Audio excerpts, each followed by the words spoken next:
या बातमीचे प्रायोजक आहेत हॉटेल रोहित। मराठा समाजाला ओबीसी मधूनच आरक्षण मिळाले पाहिजे अशी प्रतिक्रिया विधान परिषदेचे आमदार सदाभाऊ खोत यांनी सांगली येथे व्यक्त केली आहे।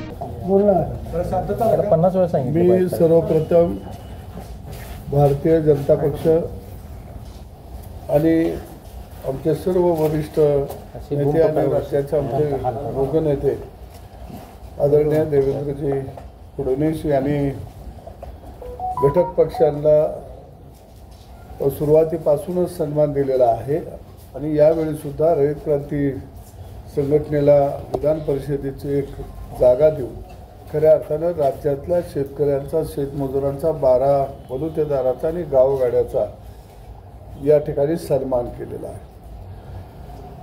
एक गोष्ट आपल्याला लक्षात घेता येईल की भारतीय जनता पक्षानं नेहमीच 18 पगड जातीच्या लोकांना, सर्वसामान्य कुटुंबातल्या कार्यकर्त्यांना काम करण्याची मोठी संधी दिलेली आहे आणि यामध्ये आपल्या लक्षात येईल की आत्ताच्या 5वी उमेदवारीमध्ये जर आपण बघितलं तर आदरणीय पंकजाताई असतील, प्रणय फुके असतील किंवा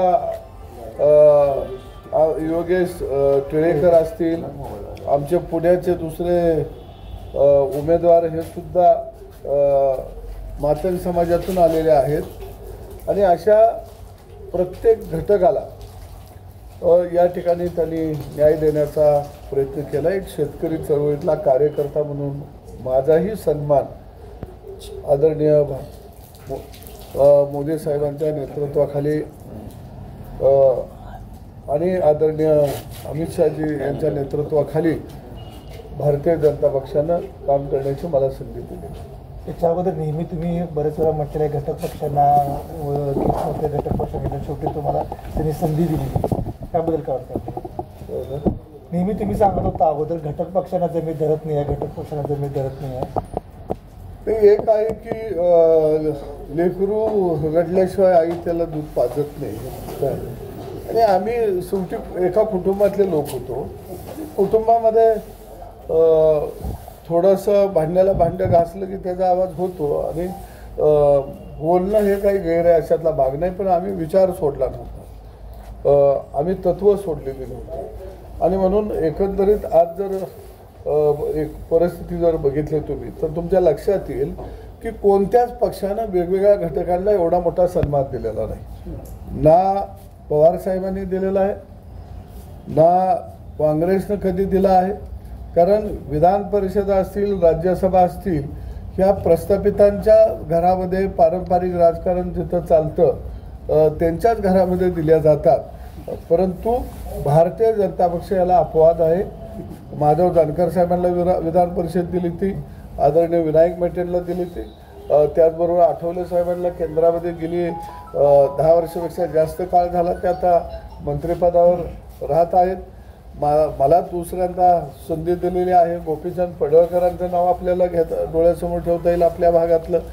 असे अनेक कार्यकर्ते आहेत की ते खऱ्या अर्थानं समाजासाठी काहीतरी करत आहेत आणि त्याचा उपयोग जर आपण घेतला तर समाजासाठी आणि राज्यासाठी मोठ्या प्रमाणात होईल, देशासाठी मोठ्या प्रमाणात होईल, ही भावना ठेवून नेहमीच वेगवेगळ्या वर्गाला आणि एकदम विस्थापित वर्गाला न्याय देण्याचं काम हे भारतीय जनता पक्षानं केलं। शेकापच्या जयंत पाटलांच्या विरोधात काल तुम्ही शरद पवारांच्या विरोधात सुद्धा बोललेला होता, पण जयंत पाटलांनी स्पष्टीकरण दिले की तसं काही नाही आहे म्हणून, काय वाटतं आपल्याला?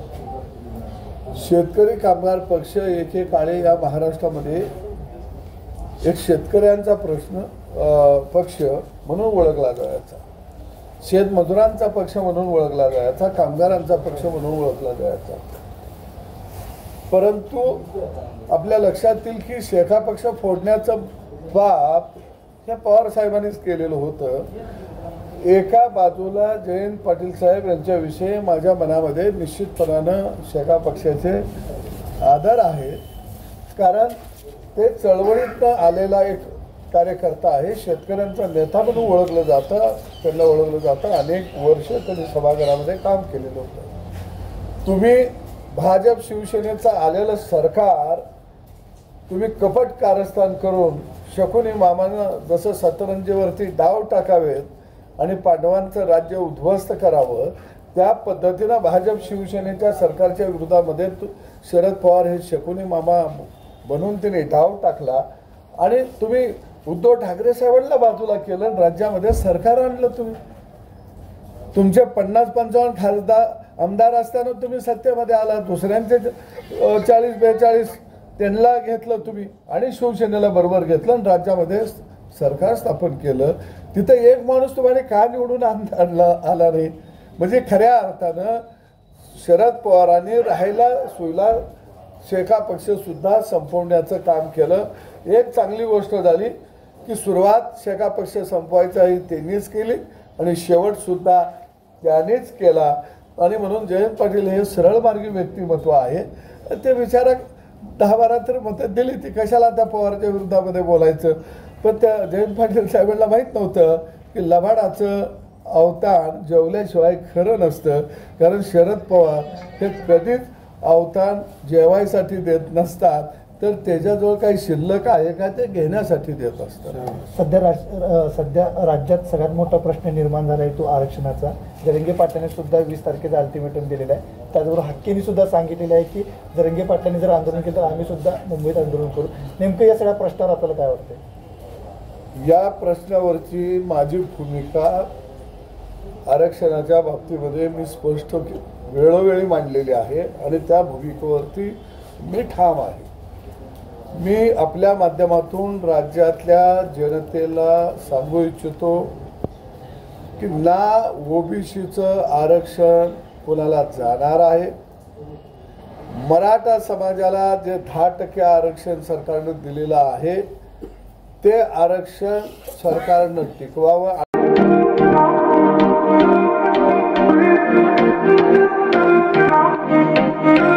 सोलापुरात व्हेज नॉन व्हेज जेवण मिळण्याचं एकमेव ठिकाण हॉटेल रोहित. चवीला टेस्ट हॉटेल रोहितचे जेवण बेस्ट.